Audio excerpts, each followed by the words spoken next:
झारखंड के वित्त मंत्री राधाकृष्ण किशोर ने रांची में 2 दिवसीय बजट पूर्व गोष्ठी की। वित्त विभाग की ओर से आयोजित गोष्ठी में कई तरह के सुझाव आए, जिसे संबंधित विभाग को भेजा जाएगा।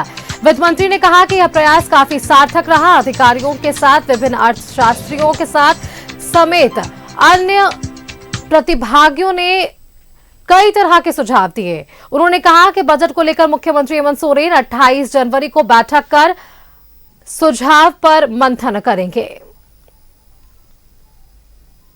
उत्पाद विभाग, भू राजस्व विभाग, परिवहन विभाग और ऊर्जा विभाग के अधिकारी शामिल हुए। इन लोगों ने इन क्षेत्रों के एक्सपर्ट्स ने अपनी राय दी है और संबंधित विभाग के अधिकारियों ने भी कहा है कि जो महत्वपूर्ण सुझाव आए हैं उस पर राज्य सरकार और संबंधित विभाग उस पर काम करेंगे। कुछ महत्वपूर्ण विषय पर चर्चा हुई है, जैसे रोड डेंसिटी को कैसे हम बनाएं, खासकर नेशनल हाईवे जो हमारा पर 1000 स्क्वायर मीटर पर जो नेशनल एवरेज है उसकी अपेक्षा झारखंड में सड़कों की कमी है।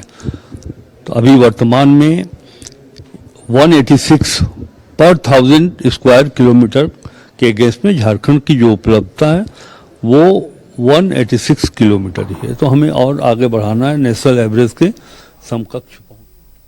राजधानी रांची का रुख कर लेते हैं। संवाददाता विपिन उपाध्याय हमारे साथ जुड़ चुके हैं। विपिन का रुख करते हैं।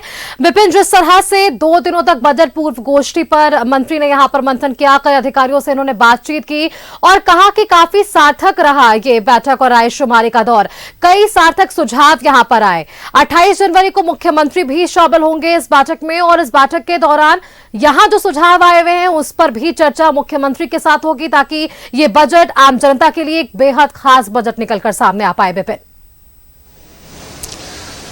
देखिए 28 को मुख्यमंत्री अलग से बैठक करेंगे। ये 2 दिवसीय जो गोष्ठी थी बजट पूर्व वो आज संपन्न हुई और 2 दिवसीय बजट गोष्ठी में आए हुए सुझाव या फिर जो बजट को लेकर पोर्टल के जरिए सुझाव राज्य की सरकार को प्राप्त हुए हैं, इन तमाम सुझावों को लेकर 28 जनवरी की तारीख को मुख्यमंत्री हेमंत सोरेन वित्त विभाग के साथ बैठक करेंगे। ऐसी जानकारी वित्त मंत्री राधाकृष्ण किशोर ने इस गोष्ठी के दौरान दी। और जिस तरीके से 2 दिनों तक विभिन्न विभागों के अधिकारियों, मंत्रियों की मौजूदगी में बजट को लेकर मंथन किया गया, विभिन्न उस विभाग के विभिन्न सेक्टर के एक्सपर्ट्स ने यहाँ पर प्रेजेंटेशन दिया, या फिर अर्थशास्त्रियों के सुझाव की बात करें तो तमाम पहलुओं पर इस 2 दिवसीय बजट पूर्व गोष्ठी पर मंथन हुआ है। आए हुए जो सुझाव है उसको वित्त विभाग संबंधित विभागों को भेजेगा कि अगर कृषि विभाग में यह सुझाव आया है कि तालाब का निर्माण कहां किस तरीके से कराया जाना है, तो इस सुझाव को कृषि विभाग को भेजा जाएगा।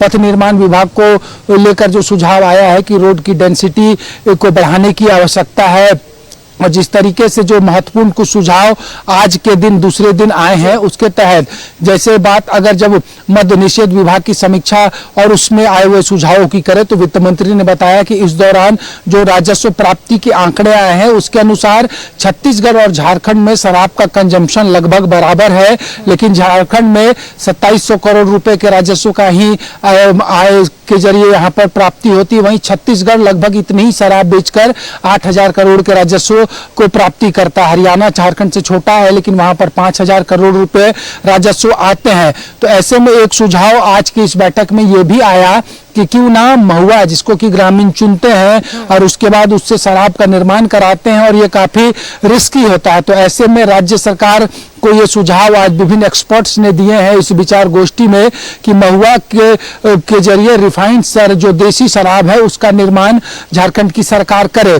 वित्त मंत्री ने बताया कि सुझाव के जरिए के दौरान इस बात का भी सुझाव दिया गया कि जैसे गोवा में काजू के जरिए फेनी का निर्माण होता है, उसी तरीके से झारखंड में महुआ आधारित जो शराब है, जो देसी शराब है, उसका निर्माण राज्य सरकार अगर करती है तो एक तो आय में वृद्धि होगी, दूसरी जो अवैध तरीके से महुआ के जरिए शराब का निर्माण करने से जान माल का नुकसान होता है, राजस्व की क्षति होती है, या फिर ऐसे जंगलों में जाकर महुआ चुनने वालों को खामियाजाना उठाना पड़ता है, तो इन सब चीजों से रोक लग सकेगी। वहीं ऊर्जा के सेक्टर में आज के दिन आए हुए सुझाव में यह पता चला कि झारखंड में प्रतिदिन 2900 मेगावाट बिजली की आवश्यकता है, लेकिन झारखंड खुद से मात्र 400 मेगावाट बिजली जो है वो जनरेट करता है। 2500 मेगावाट यूनिट बिजली प्रतिदिन खरीदे जाते हैं, जिसकी औसत लागत प्रति महीने 700 करोड़ है।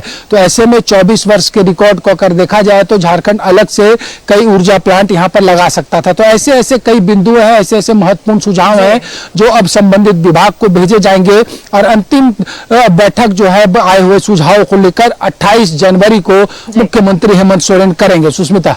बिल्कुल विपिन, धन्यवाद विपिन आपका हमारे साथ जुड़ने के लिए। और आज सब बैठक में क्या कुछ सुझाव दिए गए हैं, इस पर ये तमाम जानकारियां हमारे दर्शकों के साथ साझा करने के लिए, क्योंकि 28 तारीख को मुख्यमंत्री भी इस सार्थक पहलुओं पर जांच करेंगे और वहां पर भी बयान जरूर सामने आ पाएगा किस तरह से यहां सुझाव आए हैं और इस पर भी मंथन होता नजर आएगा।